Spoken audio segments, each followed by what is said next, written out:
call to order the meeting of the Planning and Zoning Commission for the City of Apache Junction. The date is Tuesday, March 23rd, 2001. The time is now 7 o'clock.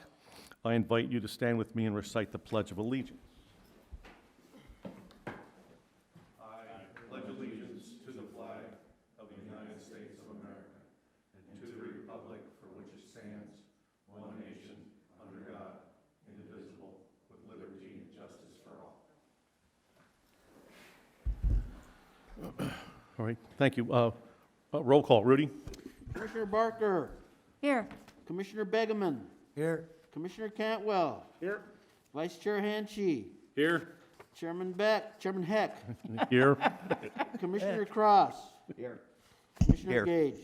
Here. All present, we have a quorum, Mr. Chairman. Very good, thank you. All right, next item on the agenda is consideration and approval of the agenda and consideration and approval of the regular meeting minutes of February 23rd, 2021. Do I hear a motion to accept the agenda and the minutes? Mr. Chairman, Yes, Commissioner I Barker. move that the Planning and Zoning Commission accept the agenda as presented and approve the minutes from the February 23rd, 2021 regular meeting. Very good, thank you. I have a motion. Do I hear a second? Second. Very good. I hear a second. Roll call. Rudy? Commissioner Gage. Yes.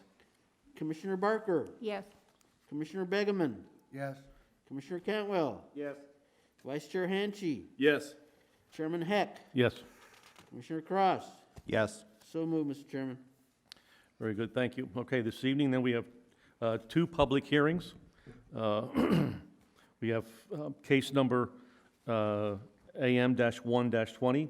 It's presentation, discussion, public hearing, and consideration of a proposed amendment to the Apache Junction City Code Volume 2 Land Development Code, supplemental regulations regarding medical marijuana and non-residential use regulations. Kelly?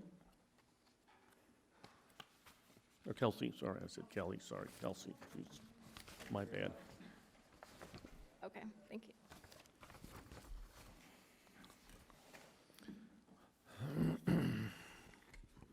All right, good evening, commission members. My name is Kelsey Shatnick. I'm a planner on staff, and tonight I will be presenting the proposed text changes to zoning ordinance section 1612, medical marijuana, in order to incorporate regulations surrounding recreational marijuana.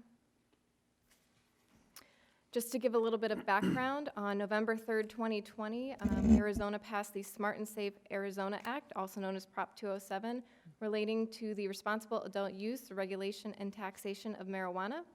On December 1st, 2020, staff was directed by City Council to amend the current medical marijuana regulations to include recreational marijuana. And this was the direction given to staff. Councilmember Rizzi moved to direct staff to allow existing dispensaries to become dual licensees, require a CUP amendment process, operate under the same rules as existing dispensaries, allow recreational marijuana sales to, but no cultivation or processing, allow medical marijuana to convert to recreational marijuana through a CUP amendment, and the code to still allow for medical marijuana cultivation and infusion kitchens. And then Councilmember Evans motioned to add on to Councilmember Rizzi's motion that marijuana be treated like retail and liquor stores in the B1, B2, and B3 zoning districts. And from that direction, we created two versions of the text amendments. The first allowed dual licensee facilities and had them operate under the same rules as existing dispensaries and not allow recreational marijuana testing facilities.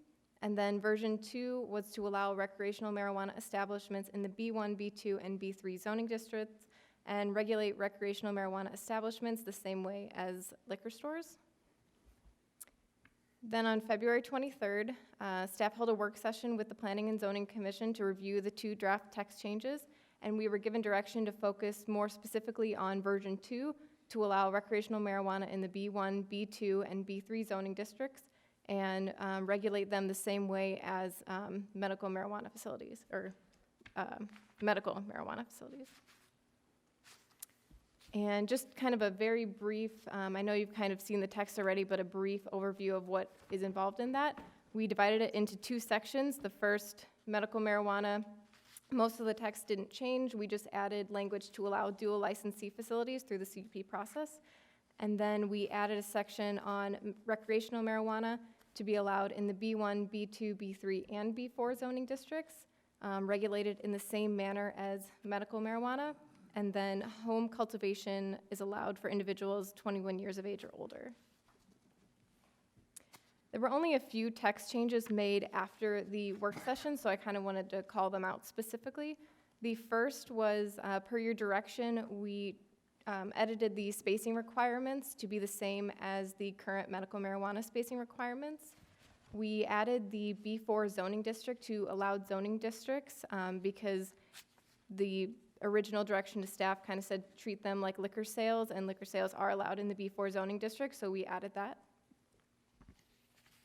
And then under number 9, other conditions, we added this language, allowing and accommodating unannounced inspections by law enforcement officials at any time the facility is occupied and or operating, emergency contact information, alarm permit, and other items for the reasonable, transparent, and safe operation of the facility.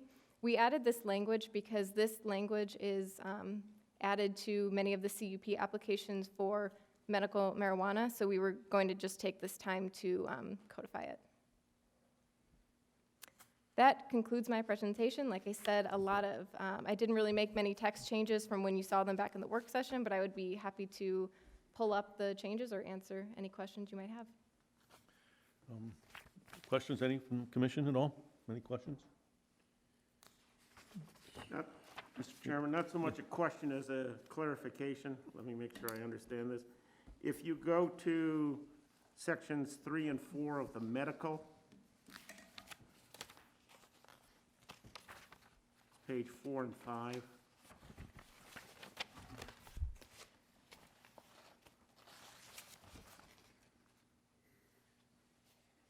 Home Okay. cultivation. yeah, on the home cultivation, section 3 is dealing for the patient doing the home cultivation. As long as they're in the city and 25 miles from a dispensary, then they can do it themselves. Section 4 is if their caregiver is doing it, and the caregiver is in the city limits, and the qualifying patient is outside of the city limits and 25 miles from a dispensary. At the top of the page,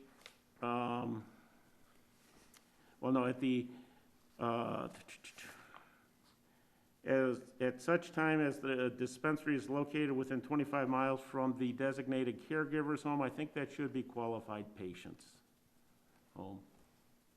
Because it is the qualified patient being 25 miles away from the dispensary that is the stipulation for this paragraph. I'd say that, yeah. It's So, It says the patient, qualifying patient's name, Who's qualifying patient? under number 3. no, under 4. Live. It's at the Yeah. bottom, it's Oh. at the, towards the tail end of 4. It's, Okay, so keep going down just a little bit. says who's qualifying Okay, patient. the 2, 4, 5 lines from the bottom. At such time as a dispensary is located within 25 miles from the designated caregiver's home, the qualification up above is that the patient lives 25 miles or further from a dispensary. So it should be that if the dispensary is now within 25 miles of the patient, then the caregiver cannot do the cultivation. but then wouldn't number 3 above apply to the patient? It does, they both If the do. patient wants to right. do the cultivation.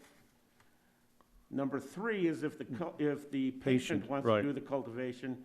4 is if the caregiver does the cultivation.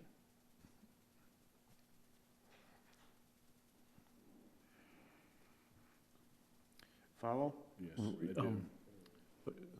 So you're saying that the patient could be within 25 miles and still be, The premise for 4 is that the caregiver, it doesn't matter where they live. As long as they are doing the cultivation for a patient who is a minimum, who is more than 25 miles from a dispensary. I don't, no, I don't, Yeah, Not for the doing- patient. Oh, but I mean, but they're not allowed to cultivate it It says- within 25 miles of a dispensary. And They it's, can it's for the, the They patient, can for the patient, because the patient's more than because I remember 25 us miles away. discussing this last Okay, time. yeah, I guess I didn't. Am I understanding that right, Rudy? Is that right? Yeah, I think guess, So, yes. Yeah. okay. So are you, to interrupt, Mr. Chair, so in that last line, right here, are you saying that the word caregiver's home should be inserted No, in there? no, in the, at such time as the dispensary is located within 25 miles from the designated caregiver's home, Uh-huh, that should be qualifying patient. Go up to I the see. beginning of the paragraph, yeah, Yeah, that makes sense. okay? Yeah. In the event that a designated caregiver whose residence is in the city limits is cultivating marijuana for the qualifying patient or patients in his or her care, and whose qualifying patient or patients live 25 miles or farther from a dispensary, said designated caregiver may cultivate no more than 12 marijuana plants per patient. Okay, so the premise is the caregiver can do the cultivation correct? as long as their patient is 25 miles from a Right, dispensary. Yeah, right. Yep. Okay, Now, if the patient becomes less than 25 miles from a dispensary, then the caregiver should not be able to do the cultivation, I see. okay? Good catch. Sorry for the double nitpick. So you just want to add qualifying in front of that, correct? Well, No, no, it No, no, should no, change no, from no. caregiver to patient. patient, Oh, okay. qualifying patient. Designated or qualified, I guess is what The the qualifying patient. qualifying patient Or is the word patients, or- terminology. Yeah. Okay. So here you just, so this Yeah. this should just say qualifying patient. Yeah. Does that make sense, Rudy? Yes. Think point so? out where. So, That's a good catch. yeah, so maybe just, if I may ask then a related question. So if this caregiver has more than one patient, qualifying patient, they all live, what if one, let's say has 3 patients, what if one were to move within see. 25 miles? Then would he have to stop all And you're saying just for that patient? qualified patient. The other can still I qualify. got you. I think that's a good point, and maybe this, so, Mr. Cantwell, Sorry, I didn't hear the. well, the notion was that a caregiver can grow plants for more than one patient. Right, So one patient could move within a municipality or within 25 miles of a dispensary, but the other 5 don't. This thing here says that all cultivation must cease. So what happens to the other 5 patients? They're all still 27 miles away, so now the caregiver can't grow. Again, the premise is that he can cultivate up to 12 plants per patient. Okay, so if he has 5 patients, then he could cultivate 60 plants. Right.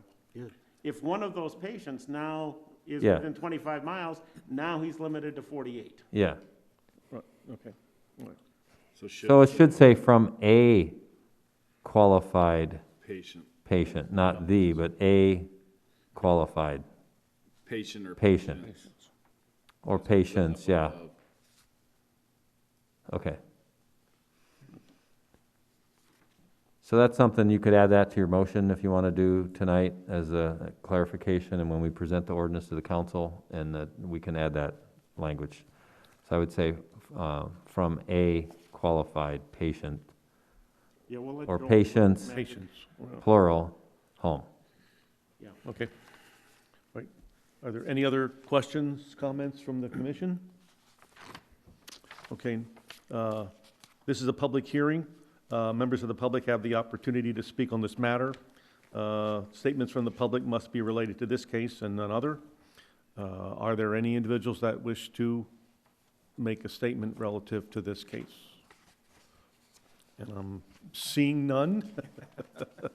Then the public hearing is now closed. Again, any opportunity for discussion amongst commissioners? All right, if not, Makes me want to then, reread everything. do you want?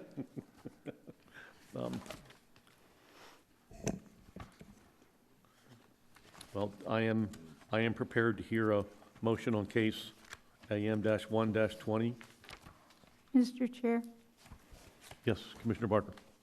I move that the Planning and Zoning Commission recommend to the Apache Junction City Council the approval of text amendment case AM-1-20, an amendment to the Apache Junction City Code Volume 2, Land Development Code, Chapter 1, Zoning Ordinance, Articles 1 through 6, Supplemental Regulations, Section 1 through 6 through 12, Medical Marijuana, Section 1-5-3, Non-Residential Use Regulations, and Article 1-17, definitions described in the attached text exhibit dated March 17, 2021, with an additional clarification on page 5 to change it from qualified caregiver to the qualified patient or patients. Very good. Okay, thank you. I have a motion. Do I have a second? Second. I have a second. Very good. Thank you. I'll call for a vote. Was that Commissioner Begeman? Beckman, yes. Roll call, Rudy? Commissioner Cross, Yes. Commissioner Gage, Yes. Commissioner Barker, Yes. Commissioner Begeman, Yes. Commissioner Cantwell, Yes. Vice Chair Hanchey, Yes. Chairman Heck. Yes. So moved, Mr. Chairman. This will go to the City Council on April 6th. Very good. Thank you. All right, our next public hearing is case AM-2-20, proposed amendment to the Apache Junction City Code, Volume 2 Land Development Code, Chapter 2 Subdivision and Minor Land Development Regulations, and enactment of scope and regulations, administration, construction, and terms. Good evening, Thank you. Commission. For the Sidney? record, Sidney Rice, one of the planners here on staff. Tonight I have a very brief presentation, since you've already heard the nature of the text amendments last month at the work session hearing. Really, the text amendments they consist of two sections, really. As previously discussed, they are addressing minor land divisions, specifically lot splits, lot combos, lot line adjustments. And what we're doing is we're proposing additional design criteria to help alleviate private access ways, neighbor disputes, legal buildings, and very limited building envelopes. The second section of those edits pertain to the master plan communities, and specific to the Arizona State Land Project that is happening as we speak, both the annexation and entitlements. And really the nature of those edits are to streamline the preliminary plat process, and that is what those edits highlighted in yellow as one of your attachments do. Since there weren't really many questions last month, there weren't many edits to be done on the regulations that you've already seen. So I'm here if you have any questions. Commissioners, any questions for Sidney? Chair. Yes, yes, sir. Vice Chair. I do have one on the minor land division criteria, where we put a ratio of 3-to-1 in there. I can understand where that makes sense, like on smaller ones necessarily, but if you got like something bigger, would that still hold true? It does, and that's a consistent criteria found all over the valley. So when we did this, we were taking a look at, and it's actually already found in the a different section of the subdivision regulations that pertain to actual subdivisions. So this is for areas that are not located in a subdivision. So not only is it best practice, but it's already found in that section. Thank you. Chairman? Yes. That would be subject to approval of an override. For example, the lot that we were taking a look that the city owned and was going to subdivide, in one case, those were going to be 100 by 300 and something, so more than a 3-to-1. So that is an appealable situation. It's just the design. Commissioner Campbell, that's correct, yes. Any other questions? I've got a couple. Okay. Yeah. On page 44 of the packet that we got, your highlighted section there at the top talks about The MPC shall define the prerequisites for issuance of building permits. Is the subdivision committee part of this MPC, or is that completely? Commissioner Gage, the subdivision committee is made up of staff members that will review the preliminary plat that should be and will be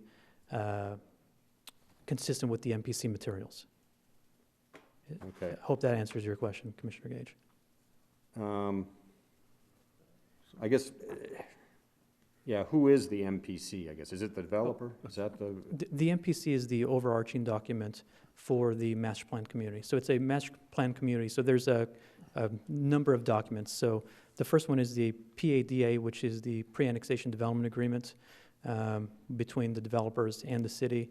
And then the MPC is the first document that addresses all the entitlements for the master plan community. Okay. So it's a document that will guide you into how, and with respect to that line, how to issue building permits. Exactly. Commissioner Gage, in essence, the MPC is almost in addition to or a different section, or you could think of it as an additional zoning ordinance for that master plan community. Okay. Is that yours? Oh, sorry. Yeah. No, sorry. No, it's- Okay. And then the questions on the subcommittee.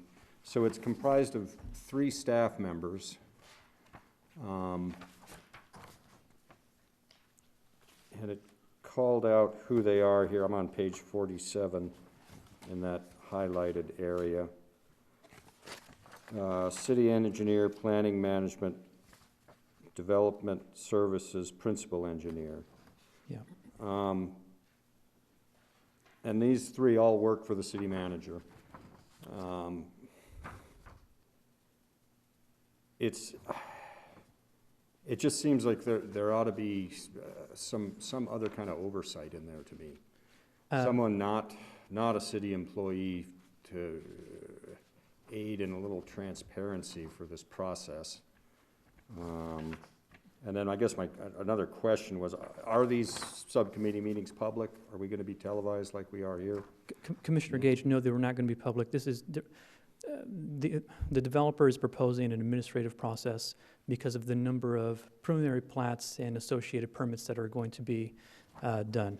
Also, the MPC will have, so there's going to be quite a number of documents in the MPC that will outline their approval criteria and the things that we're going to be looking for. So the subdivision committee will be very familiar with this document, and they will make sure that it follows the guidelines of that master plan community. The master plan community documents itself will be heard at the Planning Commission quite a number of times. So you will all see that at work sessions and approvals, and of course, and public hearings, and then it will be also heard at the City Council. So the subdivision committee is just making sure that what you have already seen and approved will be consistent. Again, just a comment that we've taken the public out of the process, and this is a big, it's one of the biggest things that's happened to Apache Junction since it was founded, really. So I just a comment, and I know Yes, Commissioner. council's watching and whatnot, but Yeah. it seems like there ought to be a little more oversight or Yeah. public input. Commissioner Gage, the pre-plats are really the details, the engineering details that will need to be consistent with the master plan community. So the overarching themes will be public record, and of course we'll have a number of neighborhood meetings and open houses and public hearings where the public could give comments and review the project itself. I have one more. Could I make a point there, Chairman Heck, Sidney? So we haven't seen the layout quite yet, but one of the 2 developers is already, pretty much looks like they've already got the plat for the whole 700 acres of the southwest, or the 1/4 mile, I guess it is, or it's a mile section. So when the master plan community document comes to you, it's like you see every lot already, at least for the one developer. Now, the other one will sell maybe 50 acres or 100 acres to a subsequent subdivider. So they might not have the detail, and more particularly D.R. Horton has, at least for that first one of the 4 square miles, has pretty much laid out like you could pick your lot out. So that's the level of detail that you're gonna see when the MPC document comes and the drawings that are attached to it. They probably will do the same, don't you think, Sydney, for the section to the north of that? Absolutely. Brookfield, on the other hand, they are a master developer. They may have things pretty well in hand, but there may be fine tuning because they sell tracts to a subsequent subdivider, but that subdivider pretty much has to flow with the overall MPC document. Okay. So from that perspective, I appreciate where you're coming from in terms of transparency, and it is a big change because all the preliminary plats come here, they always have. And for MPC, they're essentially saying that the Plan Commission and then ultimately the council is gonna approve the MPC document that's gonna have a lot of detail. And if we showed it to you right now, the draft, it's as if, at least for that section, it's pretty much the plat. Okay. So it kind of has to adhere to that. So hopefully that's where the public process comes in during the initial approval of the MPC plan, which again is a major amendment to the zoning text. Essentially, you're adopting a whole new chapter of the zoning code for this development. Okay. Mr. Chairman, I think it might also, some of our previous discussion on this was that we will also have public approval for the final plat. They'll come back to us and city council for Just the city council, just sir. the city council for the Yeah. final plat. Correct. And that will have the public input. Well, no, those are done on the consent agenda. We're not Okay. proposing that. So when a final plat comes back, it's by resolution. Sometimes there's a couple of contingencies, so it's a resolution approving a final plat. They don't come to the Plan Commission because, as most state laws are for platting, if the final plat looks like the preliminary plat, it's pretty much approved. And that's why here in the city, we do them on the consent agenda. Now, someone can pull something off the consent agenda, but by that time, 90% of all the engineering's done, everything's pretty much the way the preliminary plat was. But So again, the major public involvement in this is by the developer who wants to have open house meetings over the, late spring, summer. They have to present, they're required, it's a rezoning, so they have to present public information meetings and neighborhood meetings, et cetera. And there'll be workshops here, there'll be public hearings here, same thing at the council, and that's where the major input comes in, and scrutiny of how this is gonna be developed.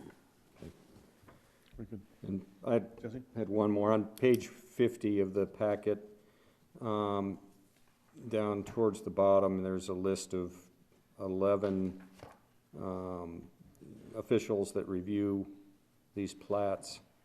And I don't see the Park and Rec director on there. And granted, for a small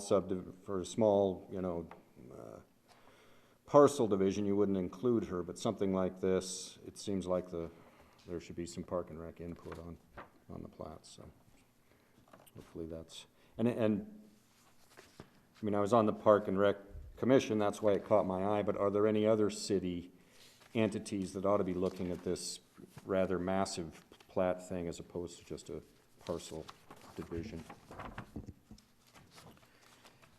Commissioner Gage, most of the parks will be non-city operated. There's going to be some parks that will be, it's kind of in the works still, to either be dedicated to the city or to be co-managed.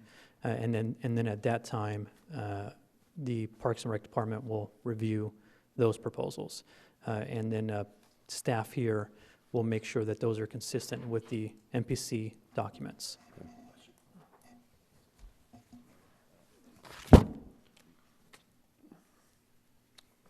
Okay, do we have any other questions? Oh, I have one Vice question. Chair Hanchey? What would be the process if something came up that wasn't covered by the MPC? How would that get, basically, would that become public record, or how would we resolve that? Or would it just be by this committee? that's being formed up to handle that? Commissioner Henry, that's a very good question. We anticipate that the MPC will be pretty comprehensive. So to be honest, I can't think of a scenario where it would not be addressed. I can't either, but what if? Sure. In that case, if it was something pretty big that was missed, then most likely they would have to amend the MPC documents and represent those to Planning Commission and the City Council. We're going through a number of those reviews for those documents, so it's most likely that we will catch that through our review process anyways. But if it's something major that was missed, it would be like a rezoning amendment. And then that would have to come back through planning and zoning as well. Commissioner Henry, that's correct.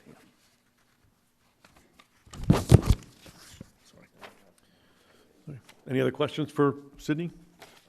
Mr. Chair? Nope. I Yes, have a Mr. question Mark. of the city attorney. Since I voted to send this to staff, am I okay to vote on this? Are you a share member of DR Horton? I wish. Do you have are you buying a house there? No, we can't afford their home. Okay. I don't think you have a Okay. conflict of interest. I was just concerned since I did the vote as a council person, and now it's coming here. Well, it's going to council after this, Yeah, so okay, so they can change that. I think you're fine. I think you're Okay. fine. Thank you. Thank you. All right, so again, this is a public hearing, so members of the public have the opportunity to speak on this matter.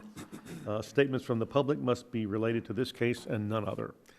So do we have anyone wishing to make a comment relative to this case? Seeing none, I will close the public hearing. So again, I will. Commissioner Heck, before, Sorry. this Oops. Larry, again, sorry. Sorry. So that change on, that Commissioner Gage brought up, that has the 11 entities that get the plat, we do send it out to more than those 11 entities. They're not in the code. If someone wants to add the Park and Recreation Director, that's fine. But Rudy can tell me, I know it goes to more than 11.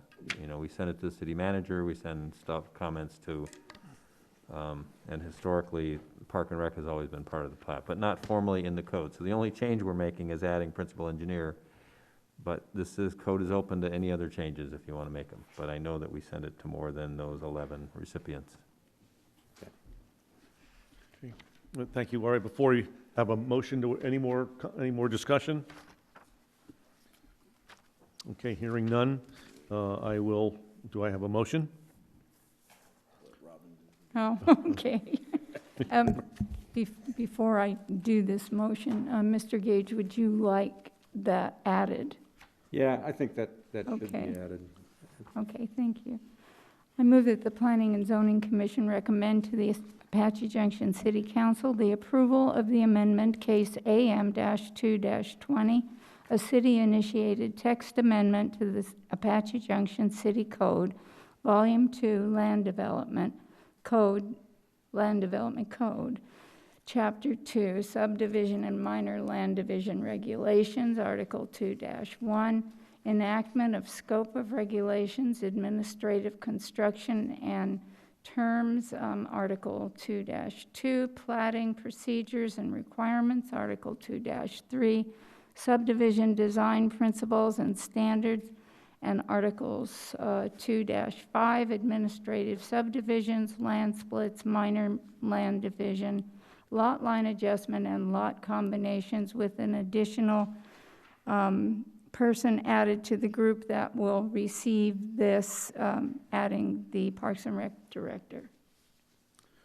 Okay, I have a motion. Do I have a second? Second. Very good. I have a second. Roll call. Rudy? Chairman Heck, Yes. Commissioner Cross, Yes. Commissioner Gage, Yes. Commissioner Barker, Yes. Commissioner Begeman, Yes. Commissioner Cantwell, Yes. Vice Chair Hanchey. Yes. So moved, Mr. Chairman. This text amendment case will also go to City Council on April 6th. Very good. Thank you. All right. We will move on to old business. Any old business? All right, No, sir. okay. New business? Not Nothing. so? Okay. Information reports. The chairman has no information or reports for the commission this evening. Director's report? I guess just a couple quick items. One is that council has asked us to look at the B3 regulations. We had presented a slideshow to the council about downtown back in June. That was I will call it the old council. And then some of them they're not old though. And then we did it again we did it a couple weeks ago for the new council, because we have 3 new members. And so after that discussion, they wanted us to come back and look at B3, some of the permitted uses. They did not talk about height at all, but primarily the B3, the permitted uses. And so we're going to be working on that, bring that back at a future date. And then from our last discussion we had a few weeks ago about my favorite subject, cargo containers. I did drive around with Mayor Wilson and showed him the 16 violations that we had accumulated since last October of unpermitted cargo containers. And then during that tour, we found 9 more unpermitted cargo containers. So we opened up 9 more cargo container cases. So that was after our last meeting. So we had a map of those. So we're then, based on the discussion we had here, we're going to start moving towards treating them like accessory structures and probably eliminating the cargo container specific regulations and start, they will still be regulated, but they'll be more like an accessory structure. So we're working on that. I guess the other thing, Nick, our intern, is now on staff. So we're proud to have Nick here. He's been here about 1.5 years. He's worked his tail off, and because of all this growth and development that's happening and just getting slammed with building permits and activities, Nick has been instrumental in helping us with our online permitting system and the online application submission for our planning and zoning applications, working with the Regional Planning Council in Louisiana. And I think he does a phenomenal job, and so we're glad that he got his master's degree probably about 1 year ago this time, and has been an intern, and then we created a position, so we'll be seeing more of Nick. So good young man. That's all I have right now. Very good. Thank you, Larry. Okay, selection of meeting dates, times, location, and purpose. Do I have a motion? Yes. I move that the Planning and Zoning Commission hold a regular meeting on April 13th, 2021 at 7 p.m. in the City Council chambers located at 300 East Superstition Boulevard. In the event there are no items to be brought forward to the commission, this meeting may be canceled. Notification of cancellation properly posted and the commission notified by staff. Very good. Thank you. I have a motion. Do I hear a second? Second? You have a second. Roll call. Rudy? Vice Chair Henchy, Yes. Chairman Heck, Yes. Commissioner Cross, Yes. Commissioner Gage, Yes. Commissioner Barker, Yes. Commissioner Begeman, Yes. Commissioner Cantwell. Yes. So moved, Mr. Chairman. Very good. Thank you. All right. At this point in time, I will adjourn the meeting at 7:39. Thank you all.